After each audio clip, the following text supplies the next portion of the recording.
Happy Thanksgiving. There was this story I heard that I wanted to share.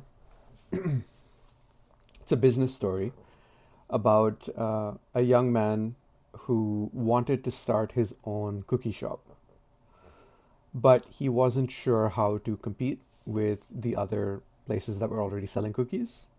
So he started baking a batch of cookies every day, and each batch, he would basically take it outside. He'd find people on the street and he would ask them to taste test it. And he would also taste test it himself. And he would make detailed notes, rating the cookies, the ingredients, the methods he used.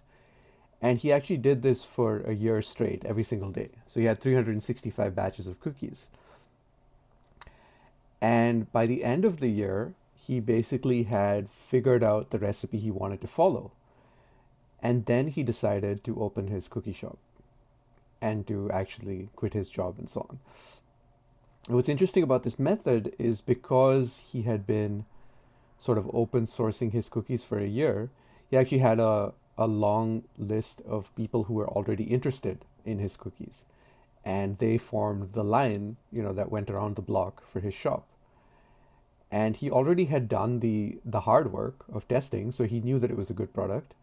And he had already done the hard work of getting the word out there because people tasted the cookies, so he had already done the marketing. And what people ended up seeing was a day one success because his shop did really well. But it wasn't a day one success, it was a year in the making, it wasn't overnight. And so I think this story really illustrates the value of preparation because when you spend the time needed to get things right, to test things, to try things out, then it will look like an overnight success. Uh, be- but you will have done the work necessary to achieve it and to create the value for people that's needed. You could hypothetically do this with anything, not just cookies.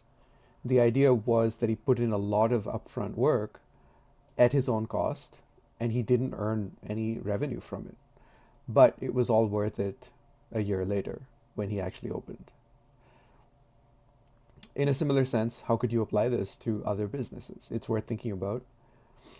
And what would it take to actually deliver such an exceptional product, an exceptional service, that it's a no brainer for people to switch to you instead of whatever they're currently buying? And the best way to do that, of course, is to test, right? To offer it for free, to see how they feel, to improve upon it to the point where it becomes a no brainer for them. And they're just like, wow, yeah, this is way better than what currently exists.